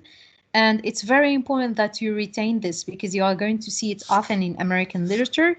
The references to the Indians or the references to the Native Americans in this text or in American literature are often related to the supernatural, and they are often related to everything that is supernatural, exotic, and so on. And remember that the supernatural and the exotic are basic aspects of Romanticism. Remember that the Romantics were in constant search for anything that is different, supernatural, superstitious, and exotic. See here, this is the explanation. The Indians here are related to superstition and to supernatural. The American Romantics wrote a lot about the Indians, their legends, myths, as part of the supernatural fantasies. That is, they thought that everything that the Indians did was inspiration enough, or they inspired from the natives in order to write supernatural fantasies. Okay, so they considered the natives as very supernatural and very superstitious. Is it fine? Is the idea fine here? Yes. All Yes. right. So the fact that he mentioned the Indians, yes? Yes, someone? Yes, miss. That was one of the themes of the excerpt. This was one of the romantic aspects that are present in the text. This is one of the things that make this text a romantic text. Is it fine? Yeah. Okay. Now, the fact that he's mentioning the Indians here is also a figure of speech. Can you tell me which one?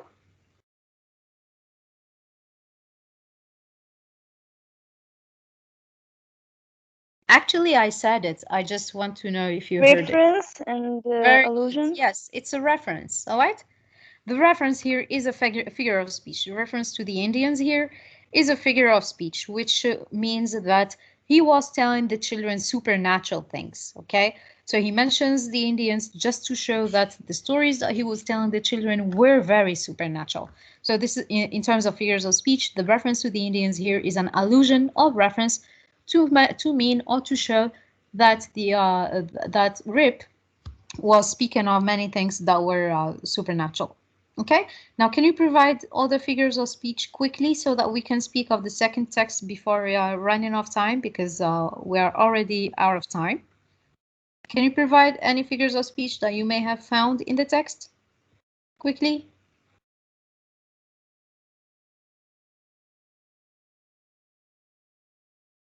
A metaphor?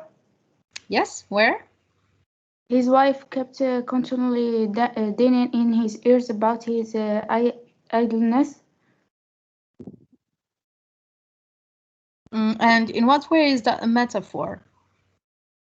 Like his wife doesn't stop nagging him. Kept continually tuning in his ears.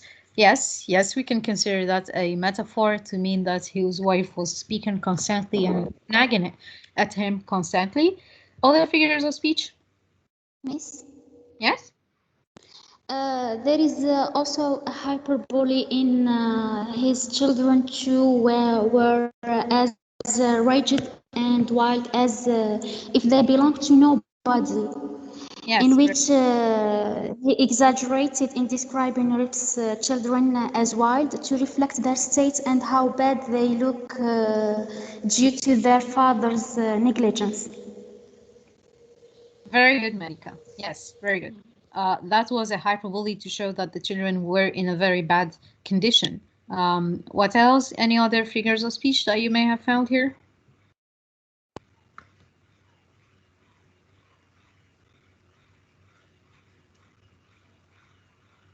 Hello?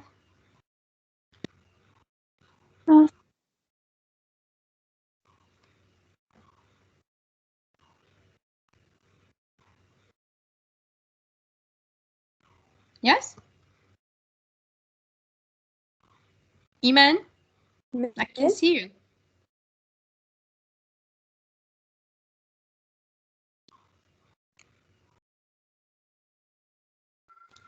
Now, is Noor Huda here because she's not speaking? No, I don't think that she's here.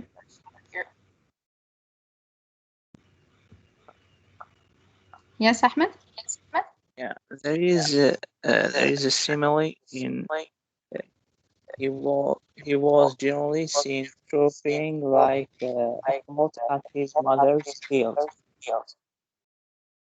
Okay, one second, somebody's microphone is on and I can hardly hear you, so I will have to deactivate the microphone.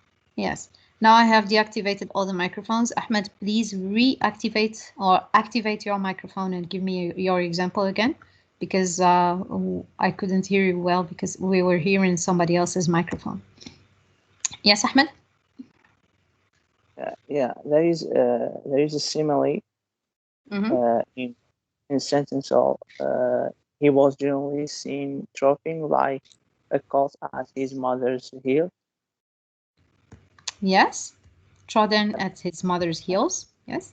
Yeah, it means that he was always attached and dependent to his mother due to his laziness and carelessness. Yes, very good. Yes. He was generally seen trodden like a colt at his mother's heels. That is to show that he was not independent and that he was constantly dependent on other people. Now, I kept asking and asking the question again and again and again, showing you this paragraph, but nobody spoke about this, although it's big, it's bold, and it's highlighted in yellow. I mean, if it's highlighted in yellow, it's easy to see. With a rod as long as heavy as a Tartar's lance. This also is a simile, okay? He is here. Yes?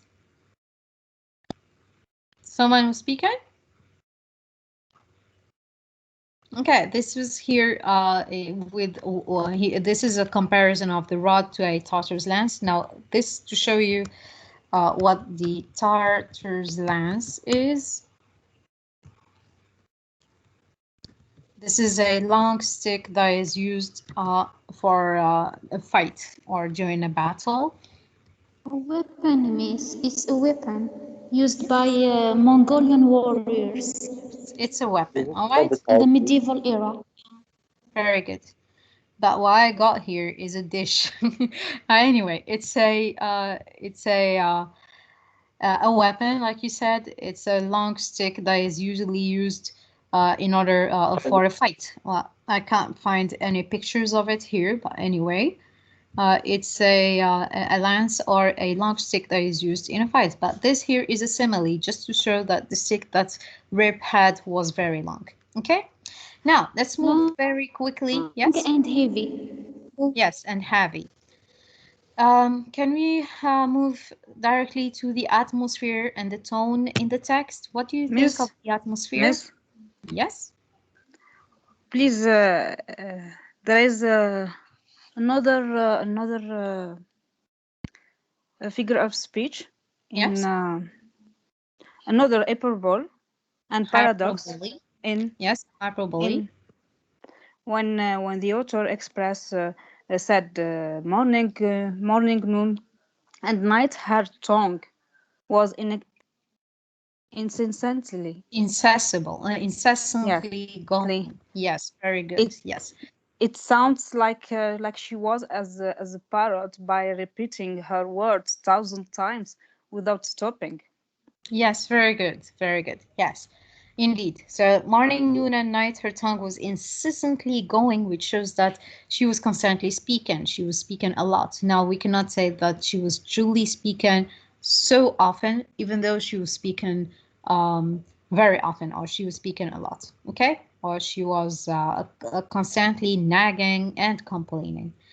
Now let's speak about the atmosphere. Atmosphere, we said, is the general feeling in the text. How do you feel the text? If you were the character, how do you feel?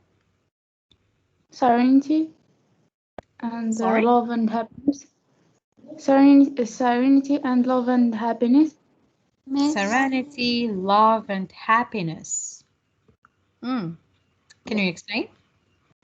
which surround the protagonist both in the village and in the mountain. When he Okay, felt, but here we're only speaking of the village. Okay, there is no mountain in here. when he feels so peaceful from his wife, like when he is in the village and around all the people. Yeah. And Mm-hmm.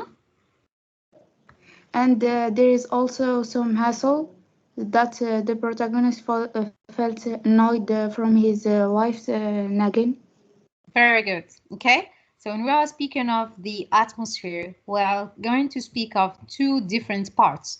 In the beginning or the first part of the text is rather merry and shows the happiness of the protagonist. It shows that Rip is happy, is rather feels comfortable in his village with the people who surround him. Yet when he's with his wife, he feels less comfortable. He feels more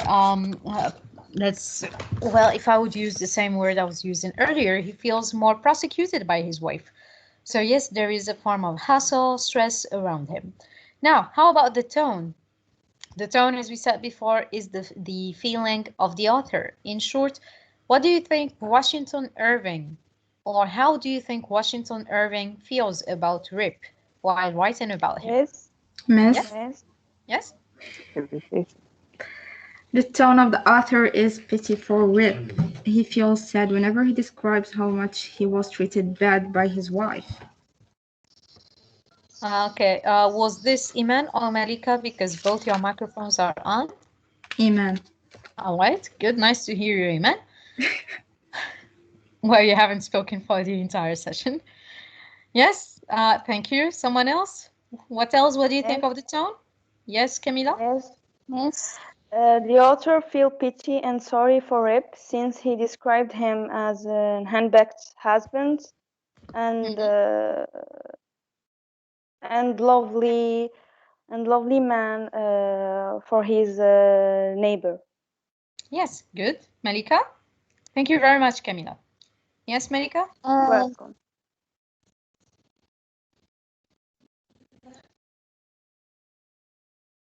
Yes, Malika?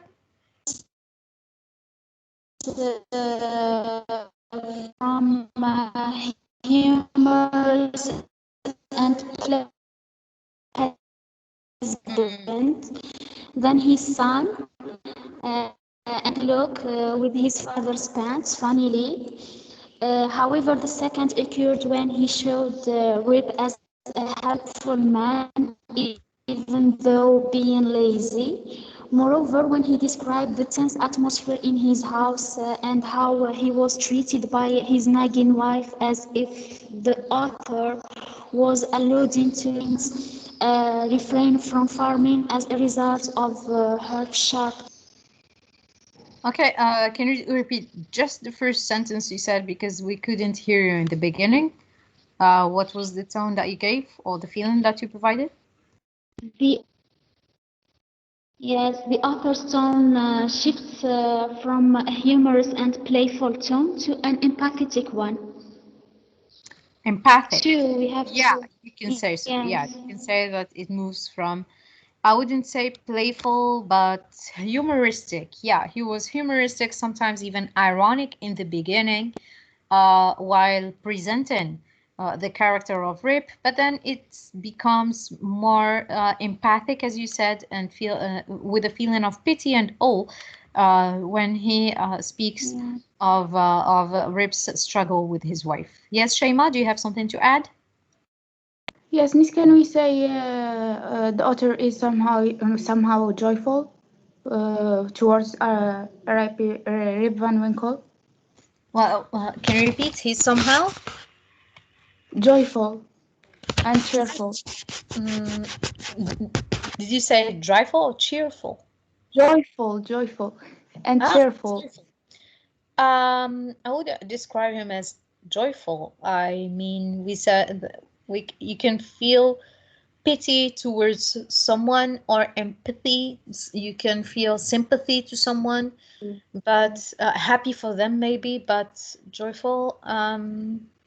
maybe you just need to choose your the feeling a little better. Maybe you can choose a better word to express your idea here. Okay. Yeah. Now, I'm afraid we're running out of time, so we cannot speak of the entire text here in the Fall of the House of Usher. So we're just going to the most important elements of the text. First, do you have any questions regarding the text of the Fall of the House of Usher? The text in hand, I mean, the one that we have here in the screen, the one that you had to analyze for your homework. Do you have any questions regarding this? What is the genre of the story? What do you think the genre of the story is?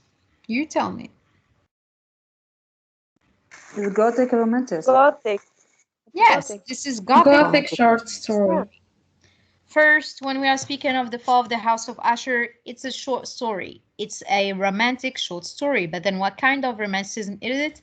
Is it like Rip Van Winkle? No, it isn't. Okay, this here is a Gothic romantic short story. All right? Yes. Any other questions about this excerpt? Miss, please. Yes? So what about time and place? Sorry? What about time and place? What about them? We don't have to mention them in the analysis? Well, if you are asked to speak of all the aspects of the analysis, yes, you have to mention them. In the exam, speak about them only if you are asked to speak about them. Okay?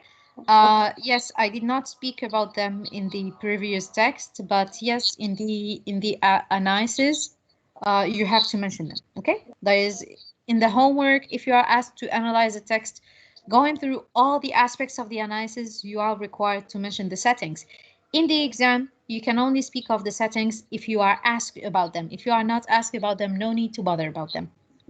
Okay? Now, I didn't speak about them in the previous text because I was trying to focus on the most important things because we are limited by time and I had planned to speak of 2 texts. Okay? Now, do you have any other questions regarding the excerpt that we have in hand here? Miss. Yes? Miss, if we are asked to discuss how these 2 excerpts reflect the aspects of Romanticism, yes, what will you advise us? I mean, the way we answer in the essay. Well, you already have the aspects of Romanticism. What we start, yes, how? Yeah, you should be showing the aspects of Romanticism that are in the text.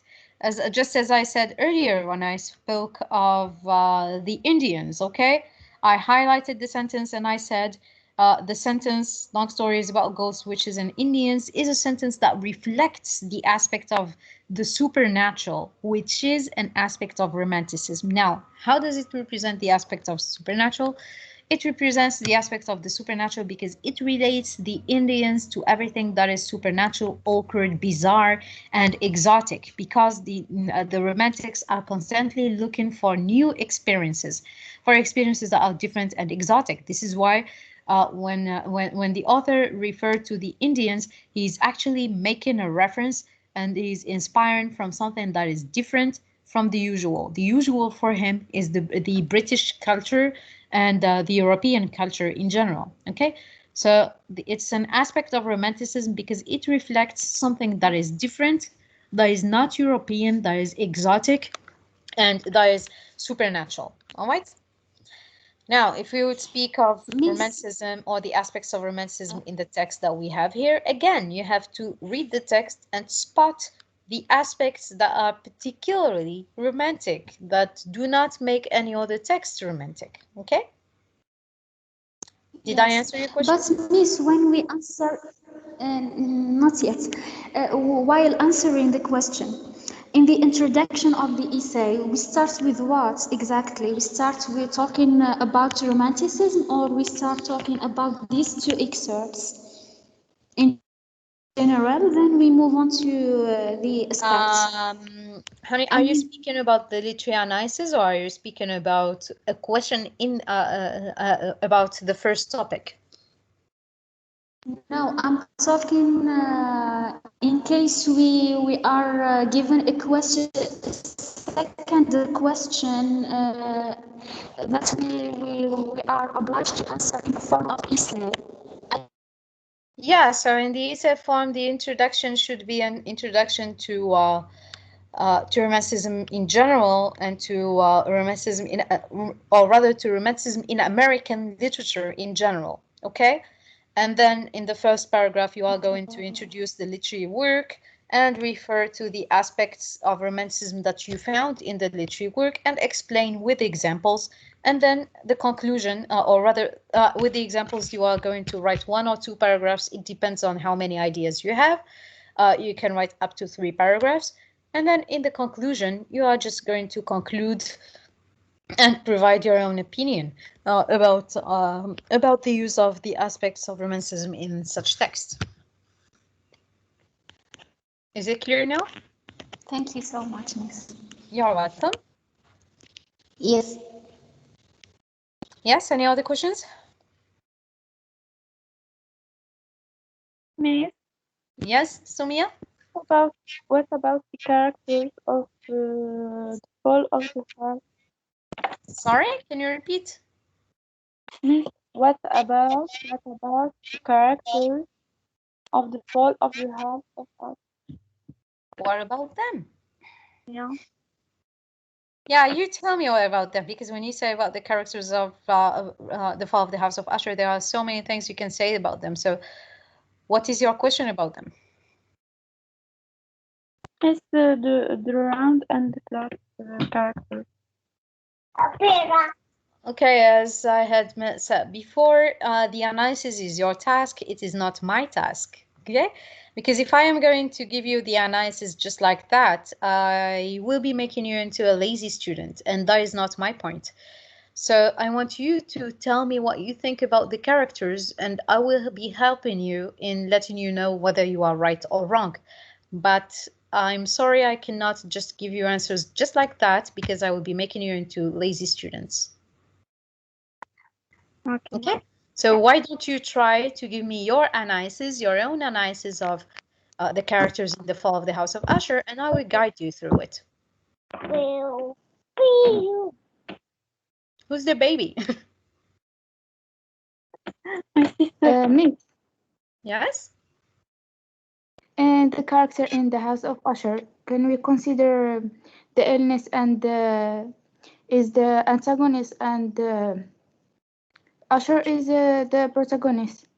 Usher is the protagonist, yeah. But in terms of antagonist, I would rather say paranoia, anxiety, paranoia, and melancholy can be considered as antagonists, because they are what led to his end.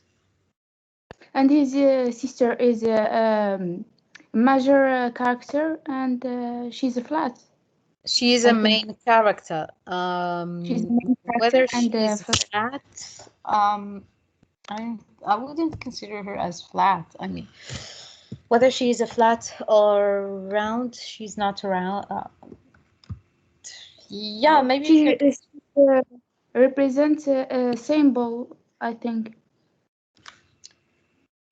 Yeah, she represents the symbol of, or rather, she is a symbol of Gothicism and the supernatural. So yeah, she is definitely a flat character that stands for the supernatural and for the supernatural and for Gothicism in general.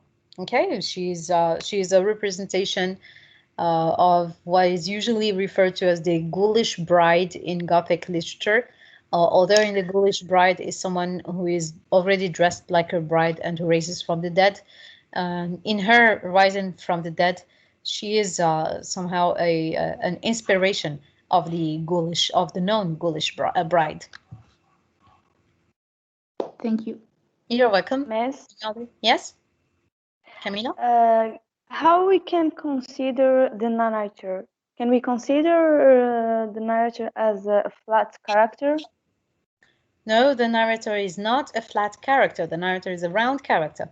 And he does show a certain depth of characterization in the text. In the beginning, we see him as an optimist person who is just visiting his friend to make him feel better. But at the end, he was shocked and he was puzzled and he was scared to death. He was escaping the house. He ran out of the house. He was literally running away from the house in the end.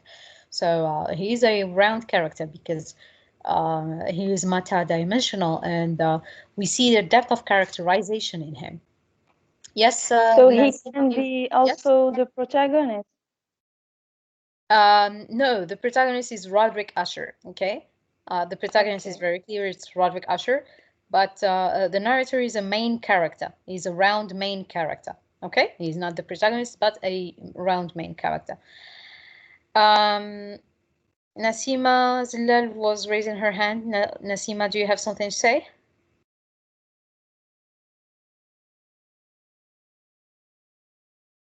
Okay, someone else was also raising her hand. Miss?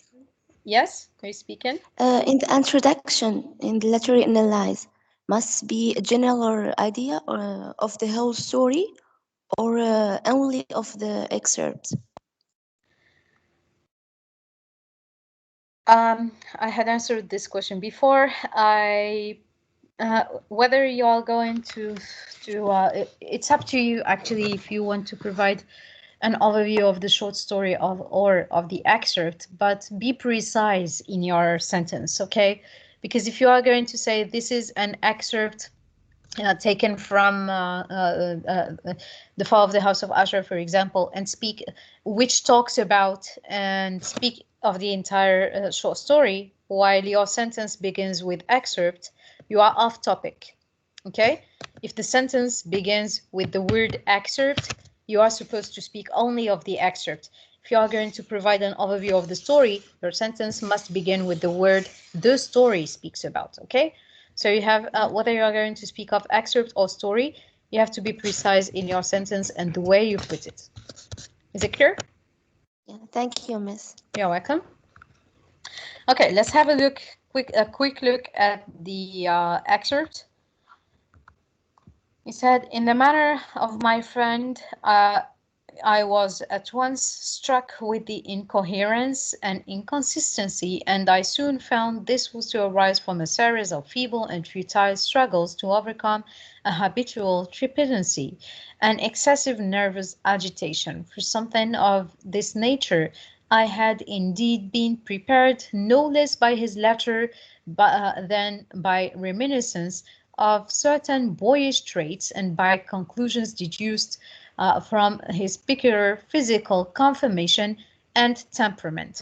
Now, from these lines, what are the indicators that this was taken from The Fall of the House of Usher? That is, if you are going to have, for example, this passage in the exam, how would you know that this was taken from The Fall of the House of Usher?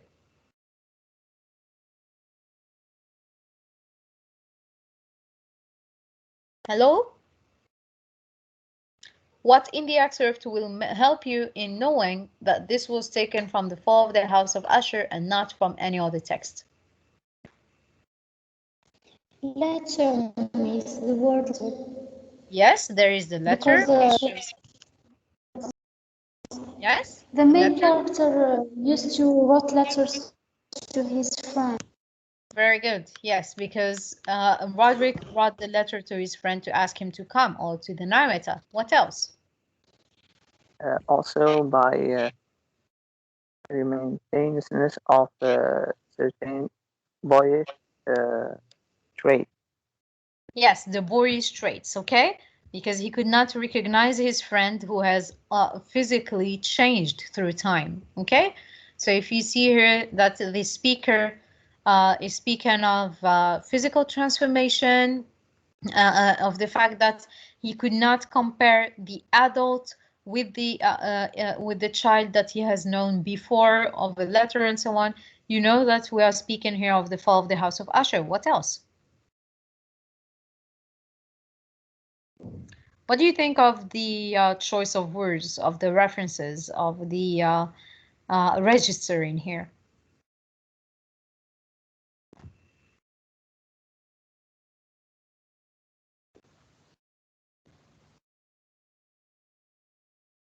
Hello? It is formal.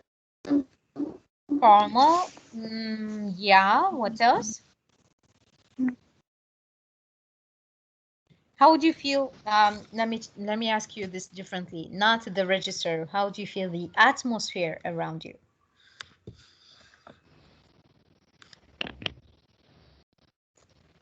Look at the second paragraph. It was thus that he spoke of the object of my visit, of his earnest desire to see me, and of the solace he expected me to offer or to afford him. So this friend is looking for solace. He entered at some length into what he conceived to be the nature of his malady. Okay, so we know that he is sick. It was, he said, a constitutional family of evil, a family of evil, okay? Constitutional and a family of evil, and one for which he despaired to find a remedy, okay? There was no hope to find a remedy. There was no hope to find a medicine. A mere nervous affection. What do you think of the choice of words? How do they affect the atmosphere? What do these words do to the atmosphere? If you were inside the text and someone is speaking to you this way, how would you feel? He immediately added, to which undoubtedly would pass off, it displayed itself in a host of unnatural sensations. Some of these he detailed them, interested and bewildered me.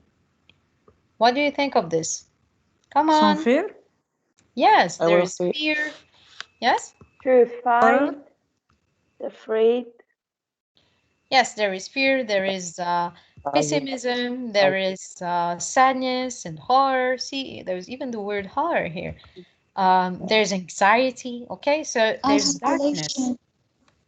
The entire atmosphere is very dark and negative and pessimist and okay, so this is how you recognize the atmosphere. Choosing the words and or paying attention to the words and to the expressions that are put in front of you, you can extract all the necessary answers from the text, okay? So whatever the text that is provided to you is, always be careful and think about the text, extract the feelings and the answers from the text. Is it fine? yeah, it's Do you fine. have anything to add? Hello, do you have anything to add?